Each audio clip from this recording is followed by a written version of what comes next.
रात के 12 बजे पुणे का चिंचवड़ रेलवे स्टेशन खाली हो चुका था, क्योंकि पुणे से मुंबई के बीच चलने वाली ट्रेन मुंबई पुणे एक्सप्रेस आज 3 घंटे लेट थी।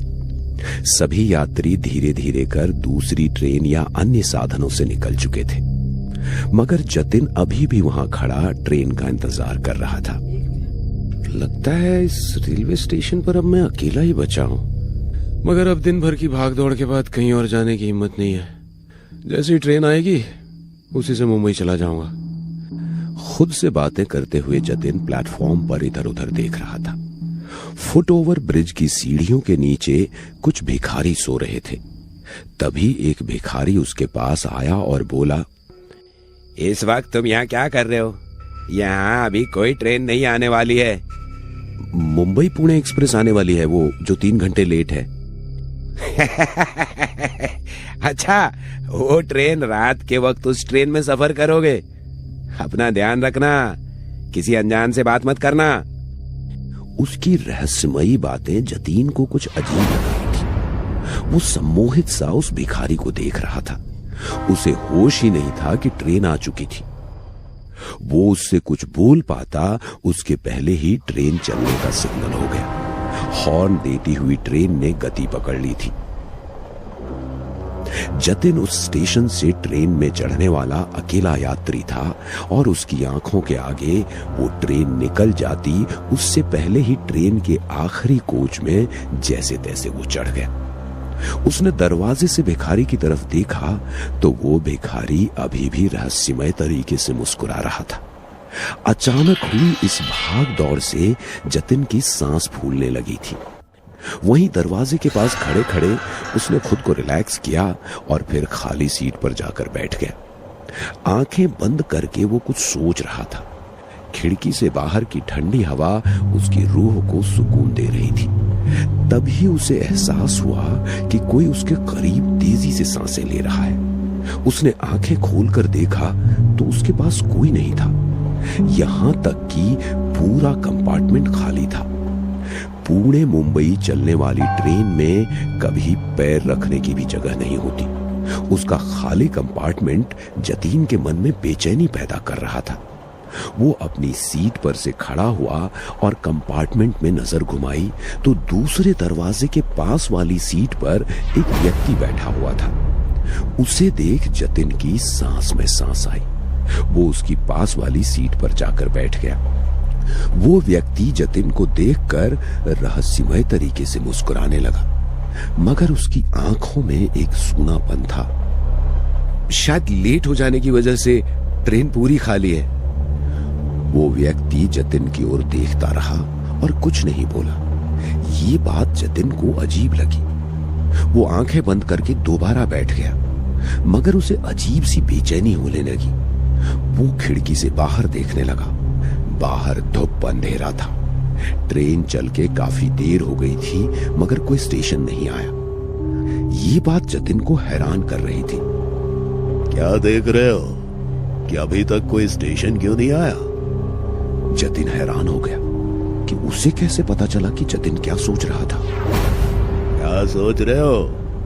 मुझे पता है कोई स्टेशन नहीं आया है और नहीं आएगा।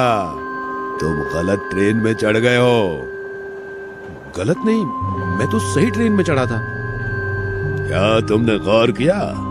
तुम्हारे अलावा इस ट्रेन में कोई और क्यों नहीं चढ़ा? ये पूरा कंपार्टमेंट खाली क्यों है?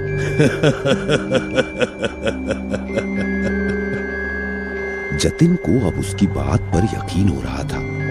उसने गेट के पास खड़े होकर देखा तो बाहर सिर्फ अंधेरा नजर आ रहा था। दूसरे कंपार्टमेंट में जाने के लिए कोई रास्ता नहीं था। वो वापस अपने जगह पर आकर बैठा और उसने नजर उठाकर देखा तो उसके सामने बैठे हुए इंसान के सर से खून बह रहा था। उसका सर कुचला हुआ और आंखें निकली हुई थी। ये देख जतिन डर गया और उससे दूर भागने लगा। वो व्यक्ति उसके करीब आ रहा था। जतिन डरते हुए दरवाजे के एक कोने में खड़ा हो गया। उसकी आंखें बंद थीं। तभी उसे अपने कंधे पर किसी के हाथ का एहसास हुआ। उसने आंखें खोली तो सामने वही व्यक्ति नॉर्मल तरीके से खड़ा था। क्या हुआ? इस तरह क्यों चीख रहे थे? कोई दिक्कत है? वो अभी मैंने, अरे आपका चेहरा तो ठीक है, अभी तो खून बह रहा था। अरे वो खून, वो तो बरसों पहले मुझे चोट लगी थी, उसके कारण तुम्हें नजर आया होगा। बरसों पहले की चोट का खून अब? हाँ, करीब 20 साल पहले इसी ट्रेन से सफर कर रहा था मैं। उस दिन भी ये ट्रेन लेट हो गई थी। प्लेटफॉर्म पर मेरे साथ 1-2 पैसेंजर ही थे। मैं ट्रेन में चढ़ा तो मेरे पीछे कुछ शराबी भी चढ़ गए। पूरी ट्रेन खाली थी, उसके बावजूद जगह के लिए मेरे साथ हाथापाई करने लगे और थोड़ी सी बहस हुई तो उन लोगों ने मुझे चलती हुई ट्रेन से बाहर फेंक दिया। मेरा सर बिजली के पोल से टकराया और उसमें से खून की धार बह गई। मैं पटरी पर गिर गया। इसके पहले कि मैं खुद को संभाल पाता, एक ट्रेन धड़धड़ाते हुए मेरे ऊपर से गुजर गई। तब से मैं इस ट्रेन में उन लोगों को तलाश रहा हूं। न जाने कब मेरी तलाश पूरी होगी।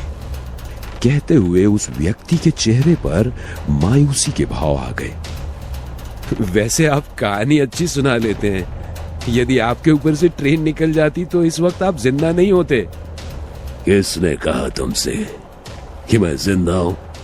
मैं तो मर चुका हूं। कितना बेहुदा मजाक है। मुझे इस तरह का मजाक बिल्कुल पसंद नहीं है।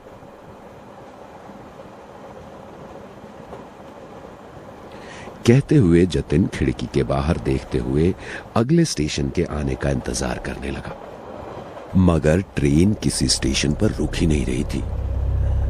तुम इंतजार करते रहोगे, लेकिन ये ट्रेन नहीं रुकेगी। कहते हुए उस व्यक्ति का हुलिया बदलने लगा। कुछ देर पहले जतिन को वो जिस रूप में नजर आया था, वैसे ही भयानक रूप में उसके सामने था। डरते हुए जतिन ने चेन खींचकर ट्रेन को रोकने की कोशिश की, मगर जैसे ही उसने चेन खींची, ट्रेन की स्पीड और बढ़ी। झटका लगने के कारण वो जमीन पर गिर गया और वो व्यक्ति उसके सामने आ गया। मैंने तुम्हारा क्या बिगाड़ा है? क्या चाहते हो मुझसे? मैं तो तुम्हें जानता भी नहीं, मुझे जाने दो। कहते हुए जतिन उससे दया की भीख मांगने लगा, मगर वो व्यक्ति उसे और डराने लगा। उसके सर से बहने वाला खून जतिन के ऊपर गिर रहा था। डर के कारण जतिन की हालत खराब होने लगी। तभी अचानक वो व्यक्ति पीछे हट गया। जतिन ने राहत की सांस ली। क्या तुम सच में मेरी मदद कर सकते हो? मुझे छोड़ दो, मैं आपके लिए कुछ भी करने को तैयार हूं। जतिन ने कह तो दिया था, मगर डर के कारण उसकी हालत खराब थी। वो जिंदा लाश की तरह आंखें फाड़े उसे देख रहा था। मुझे मुक्ति चाहिए, बोलो, दिला सकते हो मुझे मुक्ति? मुक्ति? मगर मैं आपको कैसे मुक्ति दिला सकता हूं? जतिन का दिल तेजी से धड़क रहा था। उसकी धुंधली समझ में ये बात साफ हो चुकी थी कि वो किसी सामान्य स्थिति में नहीं था।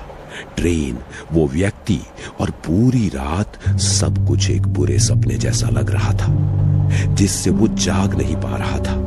उसकी आंखों में डर और उलझन थी, मगर उसके सामने खड़ा शख्स उसे जाने ही नहीं दे रहा था। मैं आपको मुक्ति कैसे दिला सकता हूं? वो व्यक्ति अब गंभीर हो चुका था। उसकी आंखों में अब वो सूनापन नहीं था। उसने धीरे से कहा, ये ट्रेन उस रात से अब तक चल रही है। हर बार एक नया यात्री चढ़ता है और फिर उसी की तरह भाग्य को जीता है। जतिन पूरी तरह स्तब्ध था। उसकी सांसें थम गईं। उसके दिमाग में सवाल उठने लगे। कहीं वो भी तो इस ट्रेन में हमेशा के लिए फंसने वाला नहीं। तुम मुझे मुक्ति दिला सकते हो अगर तुम इस ट्रेन की गुत्थी सुलझा सको। मुझे इस ट्रेन से कोई बाहर निकाल सकता है तो वो तुम हो। तुम वही आखिरी यात्री हो जो यहां से बाहर जा सकता है, लेकिन इसकी एक कीमत है। क्या कीमत? व्यक्ति ने जतिन की आंखों में गहरी नजर डाली और धीरे से बोला, तुम्हें अपनी जगह मेरे लिए छोड़नी होगी। अगर तुम इस ट्रेन से बचना चाहते हो तो तुम्हें उस यात्री का रोल निभाना होगा जो हर बार मरता है। तुम्हारी मुक्ति उसी में है, लेकिन तुम्हारा सफर यही खत्म होगा। जतिन की आंखों में डर साफ दिखाई देने लगा। उसकी समझ में नहीं आ रहा था कि वो क्या करे। बाहर कोई स्टेशन नहीं था और ट्रेन रुकने का नाम ही नहीं ले रही थी। व्यक्ति की बातों में छिपे रहस्य ने उसकी हालत और खराब कर दी थी। अब वक्त कम है, चुन लो। या तो तुम मुझे मुक्त करोगे और खुद इस ट्रेन का हिस्सा बन जाओगे, या फिर अगली मंजिल तक तुम्हारी कहानी भी खत्म हो जाएगी। जतिन के सामने अब केवल दो विकल्प थे। या तो वो खुद को इस ट्रेन का हिस्सा बना ले और उस आदमी को मुक्त कर दे, या खुद ही हमेशा के लिए इस ट्रेन का एक भूत बन जाए। जतिन ने हिम्मत जुटाई और एक बार, आखिरी बार खिड़की के बाहर देखा, लेकिन अब वहां केवल घना अंधकार था और ट्रेन की गड़गड़ाहट उसके दिल के धड़कनों के साथ एक हो गई थी। उसका दिमाग ठंडा हो गया था और वो धीरे धीरे उस अजनबी की ओर बढ़ा। ठीक है, मैं तुम्हें मुक्त करूंगा। जैसे ही जतिन ने ये शब्द कहे, ट्रेन अचानक रुक गई। घबराहट के बावजूद जतिन ने महसूस किया कि पूरा कंपार्टमेंट एक ठंडी हवा से भर गया था। वो व्यक्ति मुस्कुराया और धीरे धीरे हवा में घुलने लगा। अब तुम इस ट्रेन के नए यात्री हो। मुक्ति तुम्हारी भी आएगी जब कोई और इस ट्रेन में चढ़ेगा। जतिन अकेला खड़ा रह गया। ट्रेन के दरवाजे खुल चुके थे, मगर अब वो जानता था कि वो यहां से कभी नहीं निकल पाएगा। अगले स्टेशन पे कोई नया यात्री उसका इंतजार कर रहा था और एक दिन शायद कोई और उसकी मुक्ति की कीमत चुकाएगा। ट्रेन फिर से चल पड़ी, मगर अब जतिन जानता था कि इस सफर की कोई मंजिल नहीं थी। बस इंतजार था अगले यात्री का।